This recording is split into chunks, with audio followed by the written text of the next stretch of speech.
While there are a ton of weapons in BattleBit Remastered, all of which are somewhat competitive, there's always, one or two comfy options, right? The weapons that you can always return to and feel at home with. It may not be the best weapon out there, but it just feels good and smooth to use. G'day there once again viewers, your mate Kamikaze78 here, and today we're going to be reviewing the M4A1 assault rifle in BattleBit Remastered.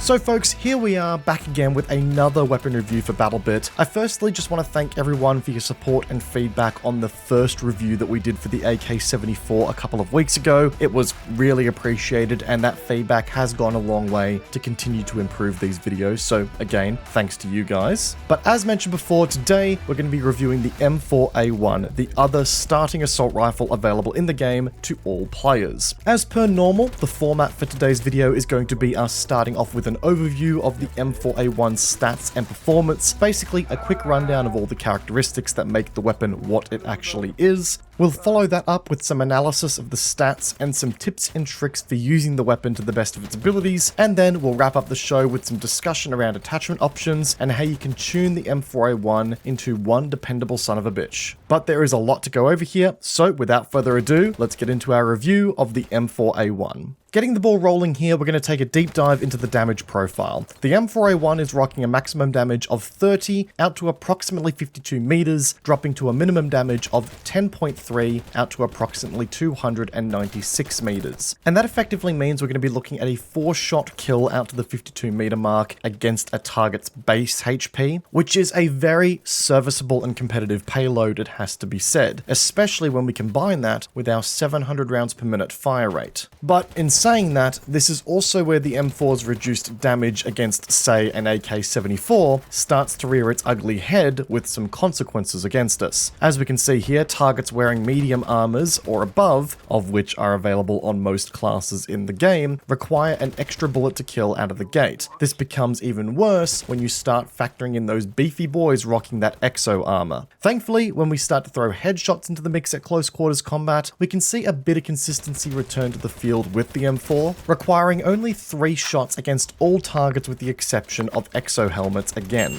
But it is worth highlighting that that lower body damage is going to introduce some inconsistency in the M4's close quarters performance depending on the kind of target you come across. Just something that you're going to need to keep in mind here as you use this weapon. One thing that is worth noting here though are the distances in which the M4 shifts up through the bullets to kill threshold, or the distances in which the required bullets to kill goes up by 1 incrementally. The M4A1 carries a 4-shot kill against unarmored targets all the way out to just before 132 meters, before it then drops off to a 5-shot kill, where the same then goes all the way out to 173 meters, where in which the weapon becomes a 6-shot kill, so on and so forth. So while the M4 may not be punching as hard as the previously reviewed AK-74, it does carry that respectable trait of performing very well from a damage perspective in a lot of ranges you are faced with. It's not what I would call the standout in any way, shape or form when it comes to alpha damage, but it's getting the job done and just doing its level-headed best. Something that is worth pointing out here really quickly as well, headshot wise, is that we actually carry that 3-shot kill potential out to 132 meters, even when we're dealing with targets repping medium grade helmets, and that, if you're an accurate shooter, is something very much worth exploiting, but more on that in a second here. This of course serves as a great opportunity to get into the time to kill of the M4A1. As always, it's worth pointing out that all time to kill measurements that we talk about in these reviews are theoretical in nature, meaning that they assume that all bullets hit the chest or head area of the target with no mixing and matching between the two, with 100% accuracy and with no bullet travel time coming into the equation. It's an extremely theoretical stat, but it does give us an indication as to what a weapon's best case scenario looks like against some of the other options out there. I also feel like this is slightly obvious, but I'll point it out anyway. The longer the range extends out as well, then the less likely these numbers are to be accurate. But anyway, the M4A1 finds itself sitting anywhere between 257 milliseconds to a 771 milliseconds time to kill within its maximum to minimum damage ranges, which then stretches all the way out to 1.286 second time to kill when you're dealing with the worst case scenario of exo armor at the minimum damage range. Now, eagle-eyed viewers who are in the audience who have also seen the AK-74 review are going to notice a couple of things when looking at these numbers. For one, the M4A1 actually clocks in with a faster time to kill than the AK-74 does when stock. Obviously, when we attach the heavy barrel to the AK and do all of that wizardry that we talked about last time, that changes things completely. But brand new and fresh out of the box stock, the M4 beats the AK in both body shot and headshot time to kill. Not by much, but it does beat it. It's worth pointing out. In addition, you may notice that the numbers on the M4 chart for the worst case scenario look substantively higher by comparison to the numbers for the AK. That is unfortunately as a result of an error on my part in the AK video. I think in the AK video I calculated the worst case time to kills for the AK at the wrong range, which gave us a much lower number than it should have been. The time to kill numbers for the AK at its minimum damage range here would have looked a lot more like the numbers that we're seeing on the M4, just worth pointing out. With a 700 millisecond muzzle velocity here as well, we're also dealing with a weapon that shouldn't make life too difficult for engaging moving targets, which is always a nice bonus. Which segues us nicely onto the handling side of the M4 here, and I must admit folks, when I was writing this section of the video and the review, I was feeling a pretty strong sense of deja vu. The M4A1 sports an identical recoil pattern to that of the AK-74. And yeah, look, I know, right? There's very few, if not any games out there in the history of first-person shooter gaming where that has been the case, where an M4 and an AK handle the exact same way recoil-wise. But that is exactly how the stats read in this game. The M4 and the AK both have a 1.50 vertical kick with a 0.60 horizontal kick. And look, I've done the test with both weapons, and the recoils basically line up, so it's not a bug. The M4 and the AK in BattleBit Remastered have the same recoil. So for the M4, that means that we have a significant kick upwards with some slight but fairly negligible kick horizontally, which is actually some pretty good news for us, because all you need to do to effectively manage the M4's recoil then is pull down on the mouse, which is a dream come true here. Happy days. On top of that, we have a 1 times first shot multiplier coming into play as well, and that basically means that tap firing the weapon is pretty manageable when fired in quick succession when you're at those, extended distances. Assisting further with that effective range, we've got a cone of fire accuracy that is about on par for the assault rifle category, as is the average, as well as the weapon's sway actually being better than average for an assault rifle. So the M4 really welcomes stretching its effective range the better you get with it. However, as soon as we move on to the reload speed of the M4, we're greeted by some pretty disappointing news that is going to really slow down your preparedness to many situations in game. Out of the box, we have a base reload of 4.17 seconds, which is pretty subpar for a weapon that comes with a magazine size of 30 rounds in this game. That's a lot of reloading to do, and it's going to take a lot of time to do it. It's almost like your character's got arthritis or something. Basically, you're going to become really familiar with the M4A1's reload animation pretty quickly. Throw a long reload into the mix where you empty your whole magazine, and you might as well go grab a chapter book and read it cover to cover, because with a 5.83 second long reload time, you're going to be sitting around and twiddling your thumbs for a long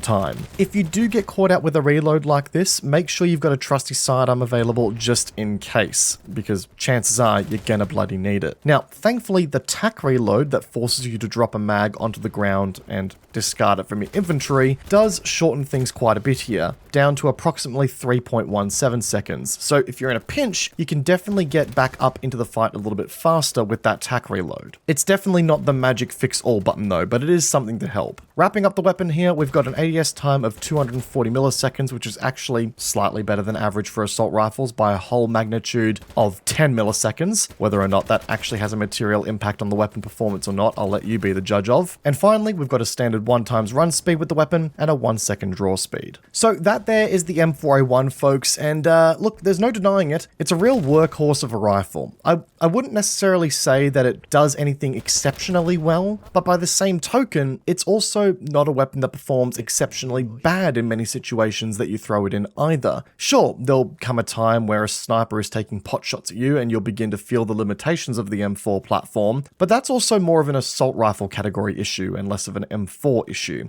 Overall, you tell the M4 to jump and it'll say how high in response. Similar to many other shooter games that I'm sure you've all played in the past, the M4 is very much the jack-of-all-trades weapon in BattleBit Remastered as well. Somewhat the middle-of-the-road comfort weapon that is here to guide you on your way to better things, or just be a shoulder to lean on when you need that moment of calm. And as a default weapon, it's a very safe pick for any player who are looking to get themselves into the game for the first time. A true king of consistency, if you will. With that said, that feeling of safety that comes from using an M4 does come with a bit of a caveat though, and as someone who returns to the weapon regularly after picking up some more, let's say, aggressive weapons that are in the lineup, it's something that I'm reminded of constantly. The weapon demands a sense of patience. Yes, it can hold its own in close quarters, it can do so very well in fact, but the M4's focus on being a reliable piece of kit in a lot of situations means that it does give up being the king of aggression. Charging into a situation, guns blazing, facing off against 3 to 4 dudes at once, is a surefire way to overextend the M4's capacity. There's going to be times where sitting back and letting your opponents come to you is going to be a stronger play while using the M4 as opposed to just being on the aggression 24/7. Throw in the fact that you'll need a couple of extra bullets to kill heavily armored targets, hurting your magazine economy, and the fact that there's a lengthy reload just waiting for you at all times like a creep in an alleyway, a bit of patience in your play is going to go a long way in making the most of the M4. Thankfully, the recoil here is extremely controllable. Being vertical in nature, it's a recoil pattern that you can really learn to dial in on and just slide that effective range out for the better. As we said earlier, the damage over range with the M4 is pretty competitive out to some relatively extended distances here, so as your ability to pull down on the mouse becomes better, so is your ability to really murder targets at some insane ranges with the M4. And as we mentioned before, the M4A1's headshot time to kill is extremely fast, and that is something that you should be doing your level-headed best to capitalize on whenever you can. But overall, the easily managed recoil means that sitting back a little bit more and taking those engagements at a slower pace is not only possible, but almost encouraged with the M4. At times, it may even edge you out into a more effective range over your opponents who may be running, say, more aggressive weaponry. But okay, let's just say you've used the M4 for a while, you've got some more attachments for it, let's make it just that little bit more of a beast. Unfortunately, unlike the AK-74, the heavy barrel attachment here on the M4A1 doesn't do much for us in the way of improving the time to kills. It may improve some time to kill consistency against more heavily armored targets, but our first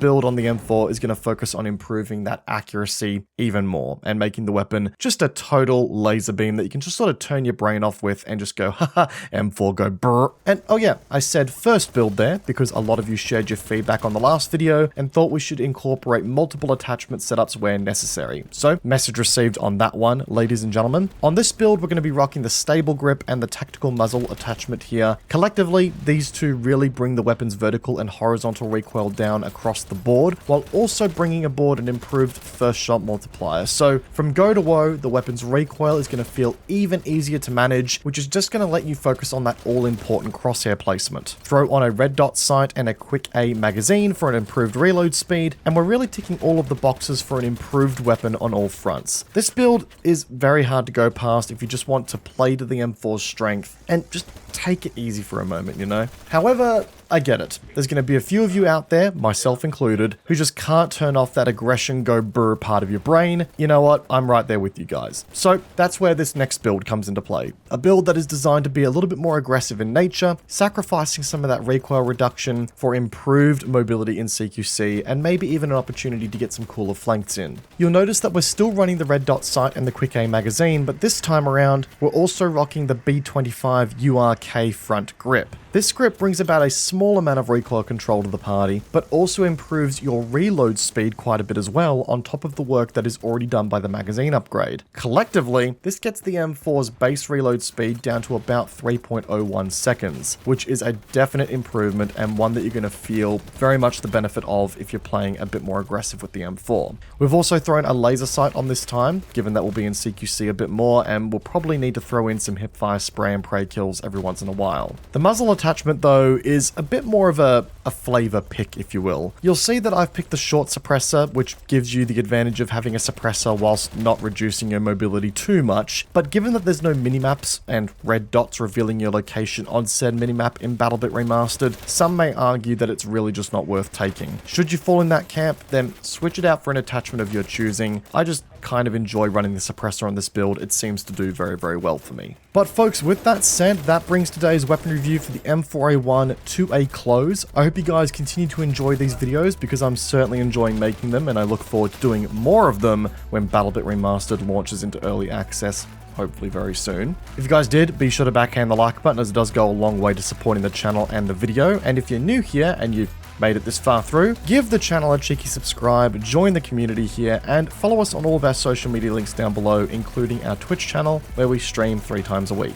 And in the comment section down below, let me know what weapons you want to see me review next time for BattleBit Remastered, guys. Always happy to hear which guns should take the priority. Once again, guys, I hope you enjoyed today's video. Peace out, and I will see you guys all in the next one. Take care, guys. Have a good one.